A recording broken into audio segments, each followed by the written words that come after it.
Good morning girls. BA second year English literature हम पढ़ रहे थे हमारी पोएम ए.के. रामानुजन। हमने पहली पोएम पढ़ी थी of mother among other things. Second poem हमने पढ़ी थी ओबिश्यूरी एंड थर्ड पोएम हम पढ़ेंगे आज हमारी रिवर। उसके बाद में हम तीनों पोएम के क्वेश्चन आंसर जो है बिग क्वेश्चन बड़ा क्वेश्चन जो है वो पॉइंट्स मेन पॉइंट्स उसके डिस्कस करेंगे।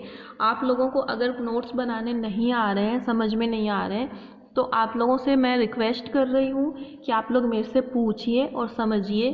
कुछ भी नहीं करना है आपको, इतना कुछ भी कंफ्यूज नहीं होना है आपको। मैं सिर्फ पॉइंट्स दे रही हूँ, पूरी पोएम को सेलेक्ट करके पूरी पोएम्स के जो मेन जो पॉइंट्स होते हैं वो मैं आपको बना के सेंड कर देती हूँ, 10 12 15 जो भी होते हैं। आपको करना क्या है, आपको सिर्फ उनकी थ्योरी करनी है। आपको उनको डिटेल से थ्योरी वाइज उनको डिटेल से करते जाना है, एक एक पॉइंट को गौर से पढ़ना है। बिकॉज ऑफ आप इंग्लिश लिटरेचर के स्टूडेंट हो तो इसलिए आप लोगों को, अब आप सेकेंड ईयर में आ गए हो तो अब आप कॉपी करना और रट्टे मारना छोड़ दो और अपने आप से बनाना सीखो। वो मैं इसलिए बता रही हूँ आपको क्योंकि आपको खुद को लिखना आना चाहिए कि आप अपने मन की बात को आप लैंग्वेज में किस तरीके से लिखोगे। इंग्लिश में आपको कैसे लिखना है, आपके मन में जो चीज़ें चल रही हैं, आपको जो चीज़ें दिमाग में तो समझ में आ रही है कि इस पोएम की ये थ्योरी है, इस पोएम में ये है, उसको लिखना किस तरीके से, वो लिखने का तरीका आपको तभी आएगा जब आप खुद उस चीज़ को लिखने की कोशिश करोगे। इस वजह से मैं आपको पॉइंट्स बना के सेंड कर रही हूँ ताकि आप उसको डिटेल उसकी थ्योरी आप लिख पाओ, ठीक है। अगर आपको कॉपी करना है, नोट्स देख के उनमें से किसी के नोट्स लेके कॉपी करके बस आपको बना के पटकना है तो इससे अच्छा आप बनाना ही मत। मैं नहीं बोलूँगी कि आप नोट्स बनाओ। अगर आप नोट्स सच में नोट्स बनाना चाहते हो तो आपको खुद उनको पॉइंट्स को पढ़ के उनको गौर से समझो और उसकी थ्योरी वाइज उसको बना के डिटेल से 2 या 3 पन्ने में बनेंगे तो बना के फिर आप मेरे को सेंड कर सकते हैं, ठीक है। तो ये मैं बार बार मैं इसलिए कह रही हूँ कि आप प्रैक्टिस करोगे तो आपको समझ में आएगा कि कैसे बनाना है, क्योंकि एग्ज़ाम में आप रट के नहीं जा सकते। सीधी सी बात, मैं एक ही बात बोल रही हूँ कि रटने का काम बिल्कुल भी नहीं करना है, आपको लिखना आना चाहिए। अब एज ए इंग्लिश लिटरेचर के स्टूडेंट होने की वजह से मैं ये आपको बार बार कह रही हूँ कि आपको खुद को लिखना आना चाहिए। आपके मन के बातों को आप किस तरीके से इंग्लिश में ट्रांसलेट करके लिख पाओगे, ठीक है। इसलिए नोट्स बनाने के लिए मैं बार बार आपको बोलती हूँ। चलो अब हम आते हैं हमारे टॉपिक के ऊपर। आज की जो पोएम है वो है ए रिवर। रिवर मीन्स क्या होती है? नदी, ठीक है। रिवर मीन्स होती है नदी। तो पोएम का इंट्रोडक्शन हम पढ़ते हैं। पोएट का इंट्रोडक्शन तो हमने पढ़ लिया है पहले ही, तो पोएम का इंट्रोडक्शन हम पढ़ते हैं। पोएम के इंट्रोडक्शन के अकॉर्डिंग हम क्या पढ़ रहे हैं कि the poem a river is one of the finest poem of A K. Ramanujan. जो ए.के. रामानुजन की जो ये रिवर है, ए रिवर मीन्स एक नदी, जो पोएम है वो एक बहुत ही अच्छी और बहुत ही सर्वोत्तम कविताओं में से एक कविता है, ठीक है। Ramanujan. It was published in 1966। कब पब्लिश्ड हुई थी ये? 1966 में, ठीक है। 1966 in Ramanujan first collection of poem, ठीक है, द स्टाइडर्स। स्टाइडर्स के अंदर ये किसमें सेलेक्ट हुआ था? वो दोनों पोएम किसमें थी? वो दोनों पोएम उनकी जो थी वो रिलेशंस में से ली गई थी। पोएम का वॉल्यूम जो है, उनका वॉल्यूम ऑफ पोएम्स जो मैं आपको बता चुकी हूँ कि एक बुक के अंदर बहुत सारी पोएम्स होती हैं, तो उस बुक का जो नाम होता है वो होता है, ठीक है। तो ये जो पोएम ली गई है वो कौन सी बुक से ली गई है?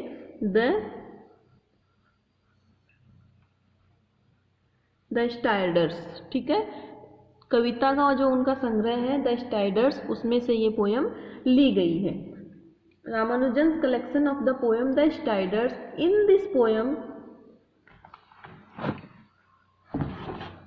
चलो यहाँ पे पढ़ाती हूँ आपको, इसमें देखो दिखाई दे रहा है आपको।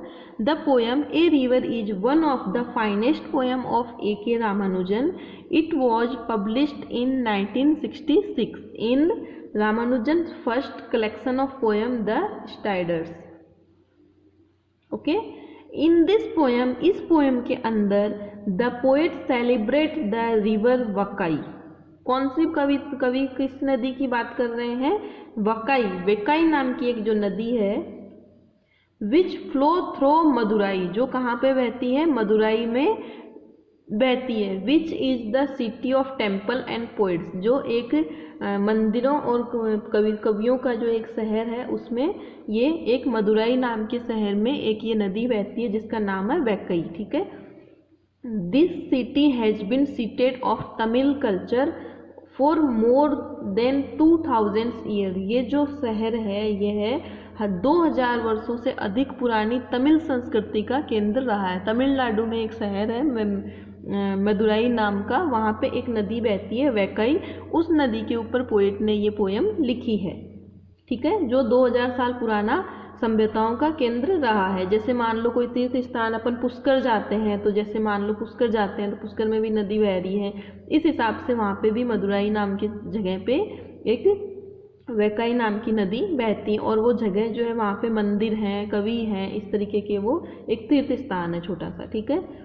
Ramanujan has introduced ironic elements in this poem, इस कविता के अंदर रामानुजन ने आयरोनिक मीन्स होता है व्यंग्यपूर्ण तत्वों का समावेश किया है। मीन्स कि व्यंग्यपूर्ण तत्व हम उन चीज़ों को बोलते हैं कि किसी के मजाक मजाक में आप अपनी बात को बोल देते हो, मीन्स कि एक तरीके से टोंट मारते हुए या मजाक मजाक के अंदर आप अपनी किसी की हंसी मजाक उड़ाते उड़ाते हुए अपनी बात को बोल देना, तो उसको बोलते हैं आयरोनिक एलिमेंट। ठीक है।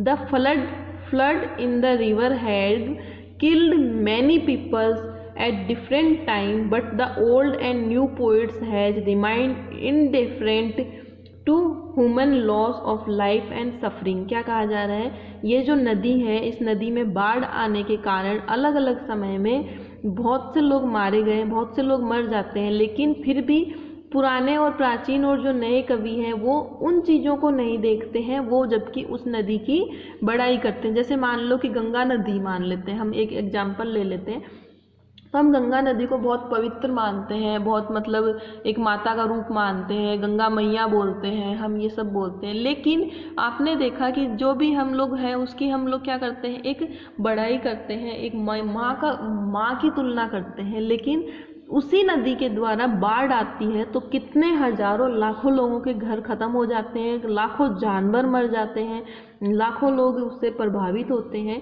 तो कोई भी ये नहीं बोलता कि गंगा नदी बुरी है। ठीक है, लेकिन सब लोग यही बोलते हैं कि गंगा मैया है। ठीक है, तो इसी तरीके से वैकई नदी के बाढ़ आने के द्वारा जो लाखों लोग मारे जाते हैं हर साल वहाँ पे, उन चीज़ों पे किसी का भी ध्यान नहीं जाता, लेकिन लोगों का ध्यान जाता है तो किस बात पे जाता है कि नदी की जो प्रशंसा करने में, जो पोएट जो कविताएं लिखते हैं वो नदी की प्रशंसा के ऊपर ही लिखते हैं। ठीक है, तो समझ में आया। तो समरी ऑफ द पोएम में हम देख रहे हैं कि क्या है समरी, इसकी पोएम की समरी जो है वो देख लेते हैं। Are Parthasarathi says, are Parthasarathi इस कविता के विषय में कहते हैं, अबाउट दिस पोएम, इस कविता के बारे में उनका कहना है, a river is a poem on the Vaigai which flow through Madurai, a city that has for about 2000 years been seat of the Tamil culture. कह रहे हैं मदुराई जो है वैकई नाम की जो नदी है, ये कविता एक वैकई नाम की नदी के ऊपर लिखी गई है जो मैदूर के मध्य प्रभावित होती है, और वो शहर जो लगभग 2000 वर्ष पुराना तमिल संस्कृति का केंद्र रहा है। As an evocation of a river the poem succeed admirable, उसके साथ ही वह नदी को सामान्य कार्यवाही से हटकर उस बिंदु पर पहुंचाती है जिसमें एट द सेम टाइम, जिसमें एक ही टाइम पे the river become a point of departure of ironical contrasting the relative attitude of the old and new Tamil poets, both of whom are exposed of their colleagueness and suffering when it is so obvious as a result of the flood। क्या कहा जा रहा है कि उनका कहना है कि उसके साथ ही वह नदी सामान्य रूप से कार्य करने की बजाय वो उसके एक अलग पॉइंट के ऊपर वो इसमें प्रहार कर रहे हैं कि पुराने और नवीन जो कवि रहे हैं उनकी जो मनोवृत्ति जो रही है, उनकी जो सोच रही है, उनकी तुलना अलग है। उनमें से दोनों की उस कष्ट के प्रति जो बाढ़ के कारण जो उत्पन्न होता है उसकी तरफ किसी का भी नज़र नहीं गई, उसकी तरफ किसी की भी दृष्टि नहीं गई है। जो एक तरीके की क्या है, बाढ़ से जो रिजल्ट्स निकलते हैं उन चीज़ों को उसमें दिखाया गया है। ठीक है, आगे क्या है,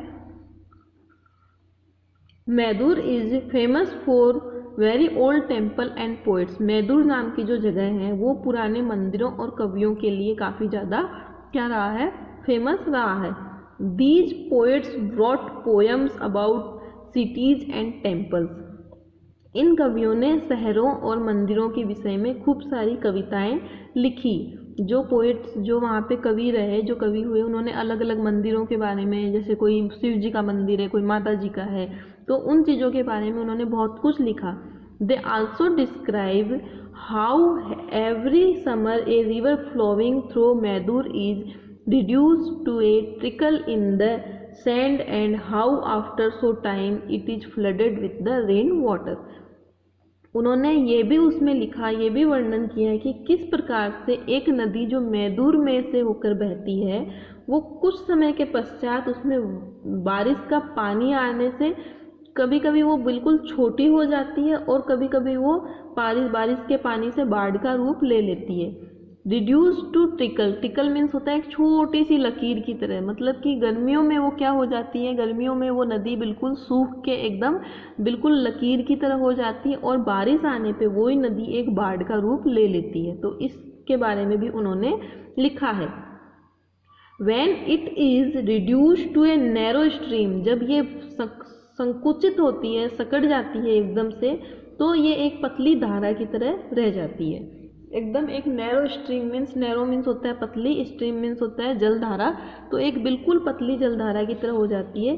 it's water can not pass through the water gates, और इसका जो पानी है वो बिल्कुल इतना कम हो जाता है कि इसका पानी पुल के फाटक जो है उसके नीचे से भी निकल नहीं सकता, इतना कम हो जाता है। Because reduce and narrow stream can not pass through the water gates because they are closed. Close means होता है बंद हो जाना, जैसे अपना सिंक जाम हो जाता है, वैसे ही वो ब्रिज के जो खंभे हैं वो किस चीज़ से जाम हो जाते हैं। The rusty iron bars with pills of straw and women's hair, किस चीज़ से, वो जंग लगने की वजह से लोहे के खंभे या कूड़े करकट या स्त्रियों फीमेल्स के जो बाल होते हैं उनकी वजह से वो क्या हो जाते हैं, बिल्कुल क्लोज हो जाते हैं, बिल्कुल बंद हो जाते हैं, जिसकी वजह से उसका पानी भी बह के एक साइड से दूसरे साइड नहीं जा पाता है। The bridge over the river have many patches of repair, जो पुल है उसमें टूट फूट के निशान है, वो पूरा टूटा फूटा हुआ है और उसमें चारों तरफ से क्या हो चुका है, वो बिल्कुल ही एकदम से खराब हो चुका है।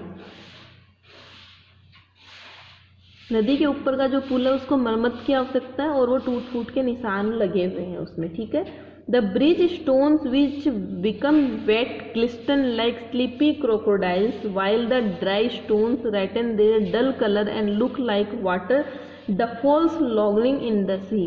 अब क्या कहा जा रहा है, पुल के जो पत्थर हैं जो भीग गए हैं वो तो कैसे लगते हैं, जैसे सोए हुए कछुओं की समान चमकते हैं, जैसे लगते हैं कि कोई सोए हुए कछुए हैं, जबकि सूखे हुए जो पत्थर है वो अपना रंग बिल्कुल उनका क्या हो गया है, फीका हो गया है, और फीके होने के कारण वो ऐसे लग रहे हैं जैसे कोई चिकनी भैंसें। Dull colour look like water buffaloes, water buffaloes means होती है जो पानी में जो भैंसें होती हैं उनके लिए, जो कि समुद्र वो सूरज की रोशनी में अपने आप को सुखा रही है। आपने देखा होगा कि भैंस जब पानी में, भैंस जब कादे कीचड़ के अंदर जब भीग जाती है और फिर जब सूखती है सूरज की रोशनी से, तो वो एक तरह से खुरदरी सी लगती है। तो उसके सूखे हुए जो पत्थर है वो उनकी तरह लग रहे हैं और गीले पत्थर जो है वो भीगे हुए कछुओं की तरह लग रहे हैं। ठीक है, However, यद्यपि the poets brought poems only about the floods, कवियों ने केवल बाढ़ के विषय में कविताएं लिखी, जबकि इन जो कवि थे उन्होंने बाढ़ के बारे में कविता लिखी, लेकिन बाढ़ से होने वाले नुकसान के बारे में किसी ने कविता पे कुछ भी नहीं लिखा। तो a stranger of the city was there only for one day, क्या, एक अजनबी जो उस शहर में सिर्फ एक दिन के लिए आया और एक दिन के लिए वहाँ पे घूमने आता है। When there were floods in the city, जबकि शहर में क्या आई हुई थी, उस टाइम पे बाढ़ आई हुई थी। वो स्ट्रेंजर कौन थे, कवि खुद थे। जब वो उस शहर में सिर्फ एक दिन के लिए जाते हैं तो उन्होंने वहाँ पे क्या देखा, बाढ़ आई हुई थी वहाँ पे, और people all over the city talk about the rising flood water by inches। जो शहर के लोग हैं वो इंच दर इंच बढ़ते हुए बाढ़ के पानी की बातें कर रहे थे। आपस में टॉक अबाउट मीन्स करना, बातें करना। Rising flood water by inch जो पानी धीरे धीरे बाढ़ का बढ़ रहा था उसके बारे में वो आपस में क्या कर रहे थे, चर्चा कर रहे थे। How it was covering the step of the bathing Ghats, कि ये पानी जो बढ़ता किस तरीके से बढ़ रहा था, किस प्रकार से ये जो घाट जो होते हैं, नहाने के जो घाट होते हैं, घाट की जो सीढ़ियाँ होती हैं उनको स्टेप्स मीन्स होती हैं सीढ़ियाँ, उनको स्टेप्स मीन्स होती हैं उनको क्या कर रहा था कि किस तरीके से स्टेप्स मीन्स सीढ़ियाँ होती हैं, किस तरीके हाउ द कवरिंग स्टेप्स, किस मतलब किस तरीके से स्टेप्स जो बाथिंग घाट थे, जो घाट थे उनकी सीढ़ियों को वो पानी कवर कर रहा था। मीन्स इंच पानी धीरे धीरे बढ़ रहा था। The flood water swept away 3 village, जो बाढ़ का पानी है अब वो 3 गाँवों में से होके बहता है।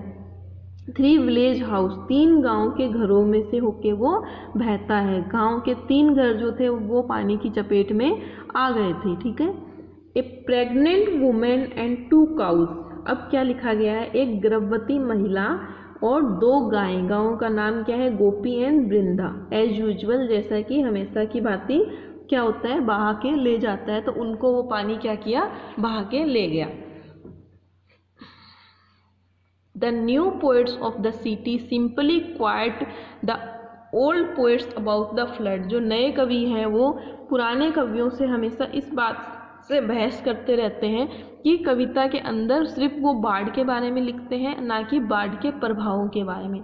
But they did not compose a poem, लेकिन उन्होंने कभी भी कोई भी ऐसी पोएम, ऐसी कविता नहीं लिखी जिसमें वो उन चीज़ों को, उन मुद्दों को उठा के लाएं जो उससे प्रभावित हुए हैं।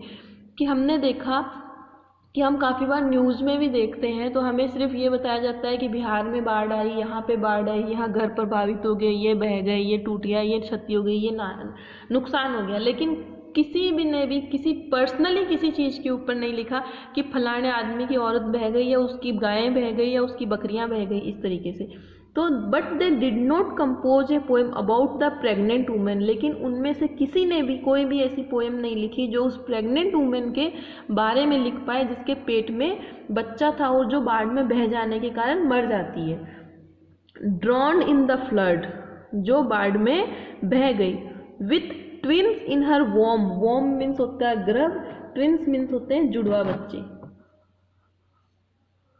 जिसके पेट में 2 जुड़वा बच्चे थे। Kicking at blank walls, blank walls means पेट जो होता है, पेट के चारों तरफ की जो दीवारें होती हैं जिसमें वो लात मार रहे थे। इवन बिफोर बर्थ, अपने जन्म से पहले। मतलब कितनी गहराई से इसके अंदर पोएट ने इन चीज़ों को एक्सप्लेन किया है कि लोगों ने बाढ़ के बारे में तो लिखा, नुकसान के बारे में तो लिखा, और जो वहाँ पे और जो चीज़ें नुकसान हुई हैं उन सब चीज़ों के बारे में लिखा, लेकिन किसी भी पोएट ने इतनी गहराई में नहीं लिखा कि वो जो फीमेल बह गई है, जो प्रेग्नेंट फीमेल बह गई है, उसके पेट के अंदर 2 बच्चे थे, 2 जुड़वा बच्चे थे जिन्होंने अभी जन्म ही नहीं लिया है, वो बच्चे भी उस चीज़ से प्रभावित हुए, वो उस बच्चों के ऊपर भी बाढ़ का प्रभाव होता है। The stranger said that there was enough flood water in the river to inspire the poet to compose poem almost every year। जो स्ट्रेंजर, जो अजनबी है, उसने वहाँ पे देखा कि जो बाढ़ के अंदर एनफ वाटर है, इतना जो पानी जो उसमें है, पर्याप्त पानी जो है, वो प्रत्येक साल कवियों की कविताओं को लिखने के लिए प्रेरित करता था। वो क्या करता था कि हर साल वो इंस्पायर करता है, कवियों को एक मुद्दा मिलता है लिखने के लिए, एक पॉइंट मिलता है कि आज इतना पानी आया, आज इतना पानी आया, लेकिन उन कवियों को वो पॉइंट्स नहीं दिखते हैं जो उसके अंदर प्रभावित हो रहे हैं। Compose poem almost every year, जो प्रत्येक साल बाढ़ के ऊपर कविताएं लिखते हैं। Within 2 first half and however the flood water swept away 3 village house. Within सिर्फ हाफ एंड आवर्स, 1-1.5 घंटे में ही बाढ़ का जो पानी है वो गांव के 3 घरों को स्विफ्ट मीन्स बहा के ले गया। 2 काउज, जिसमें 2 गायें थी, एंड ए प्रेग्नेंट वुमेन, एक प्रेग्नेंट वुमेन जिसके अंदर होती है, who would have given birth of 2 identical twins, जो हो सकता है कि जो वो दो नवजात बच्चों को जन्म देने वाली थी, with no moles on their body, जिनके बॉडी पे एक भी ऐसा कोई निशान नहीं था जिनसे उनको पहचाना जा सके। It would not be possible to different them without moles but only with different colored diapers after their birth, जिनको सिर्फ पहचाना जाता तो उनके डाइपर्स के द्वारा, उनके अलग अलग कलर के जो उनके कपड़े पहनाए जाते, सिर्फ उन चीज़ों से ही उन दो बच्चों को पहचाना जाता, जबकि उनके शरीर पे ऐसा कोई भी मार्क नहीं था कि उनमें उनको पहचान की जाए। इस तरीके से पोएट ने ये जो पोएम है बहुत डीपली जाके, बहुत गहराई में जाके इन चीज़ों का एक्सप्लेन किया है कि बाढ़ से प्रभावित होने के पर जो नुकसान होता है वो नुकसान किस तरीके से होता है। तो पोएट ने इस तरीके से इसमें एक्सप्लेन किया है कि इसके अंदर उन्होंने ये दिखाया है कि किस तरीके से, तो ये हमारी समरी पढ़ी थी हमने। तो इसमें हम देखते हैं क्रिटिकल कमेंट्स में हम देख रहे हैं जैसे there are two very adept similes, यहाँ पे दो सिमिलीज यूज में ली गई है। सिमिलीज होती है उपमाएं, जिनको उपमा बोलते हैं। एक तो है वेट स्टोन्स, जो भीगे हुए जो पत्थर हैं उनको किससे तुलना की गई है, लाइक स्लीपी क्रोकोडाइल्स से, सोए हुए क्रोकोडाइल्स जो हैं उनसे। एंड दूसरी जो ड्राई स्टोन्स है, सूखे हुए जो पत्थर है, उनको वाटर बफलोज से, भैंस जो होती हैं, पानी की जो भैंसें होती हैं उनसे। There is an ironic elements in the line. Ironic elements कौन सा है इसके अंदर, the poet sang only of the floods, जो पोएट है वो सिर्फ किसके बारे में गाते हैं, सिर्फ फ्लड के बारे में। But Ramanujan tells us, Ramanujan हमें बताते हैं कि poets could render no help to the suffering peoples, कविगण जो है, पोएट्स जो है वो कष्ट पाने वाले जो सफरिंग पीपल्स हैं, व्यक्ति को किसी प्रकार की भी सहायता नहीं करते थे। They could not prevent people's misery resulting from the flood in the river, उन लोगों ने नदी में आने के कारण, बाढ़ के आने के कारण जो लोगों को दुख हुआ, जो कष्ट हुआ, उन चीज़ों को कभी भी उन्होंने एक्सप्लेन नहीं किया। The poem has unequal lines, जो कविता है उसकी जो लाइन्स है वो कैसी हैं, अनइक्वल है। हम पोएम पढ़ेंगे बाद में, ये आपकी पोएम है, इसकी जो लाइन्स है वो अनइक्वल है, मतलब कोई लंबी है, कोई छोटी है, कोई कैसे है, कोई कैसे ना कोई कैपिटल लेटर से है, कोई विदाउट कैपिटल लेटर से, तो ये अनइक्वल है। एंड फ्री वर्स, इसमें कोई वर्स नहीं। It has no rhyme scheme also, इसके अंदर कोई भी राइम स्कीम नहीं है। ठीक है, तो ये तो आपकी हो गई कविता की डिटेल समरी। एंड जो दो इसके अंदर नाम दिए गए हैं वो कौन कौन से हैं, दो गायों का नाम है इसके अंदर, गोपी एंड वृंदा। इस तरीके से दो गायों का नाम देके the poet as well as known new ones have been definite the two name. ठीक है, तो हम इसमें ये भी बोल सकते हैं कि Ramanujan have given the names of two cows, Gopis and Vrinda. This is how he has given a realistic touch of the picture. अगर हम इस तरीके का नाम देते हैं तो हमें एकदम से खुद को ऐसे अनुभव होता है, हम एक पिक्चर देख रहे हैं, हमें ऐसे लग रहा होता है कि हम जैसे दो गायों को खुद हम अपनी आंखों से देख रहे हैं। तो रामानुजन ने इस पोएम को इतनी सुंदरता से, इतनी डिटेल से इसको लिखा है कि वो हमारे हार्ट को टच होती है। The death of the pregnant woman, जो प्रेग्नेंट वूमन की जो डेथ दिखाई गई है, टच ओवर हार्ट, अपने हार्ट को, अपने दिल को छू जाता है। And we feel pity for her, और हमें उसके लिए क्या होती है, दर्द और दुख की अनुभूति हमें उसमें होती है। और फिर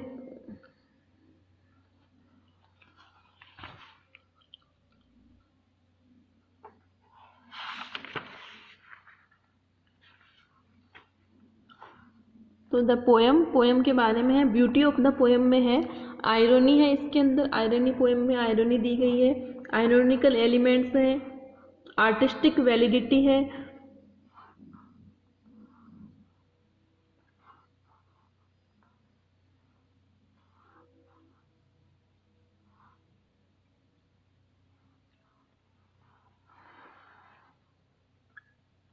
ठीक है। तो ये पोएम हम नेक्स्ट क्लास में पढ़ेंगे और इसको हम अच्छे से समझ लेंगे। ठीक है, उसके बाद में हम हमारे जो क्वेश्चन आंसर्स हैं वो उनको हम क्लियर करेंगे। ओके, आप लोगों को आई थिंक सब कुछ समझ में आ रहा होगा ठीक से।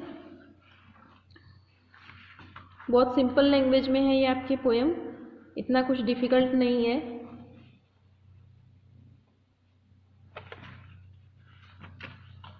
ओके बच्चों, थैंक यू एंड अपना ख्याल रखना और सब अपनी पढ़ाई को अच्छे से करते रहना।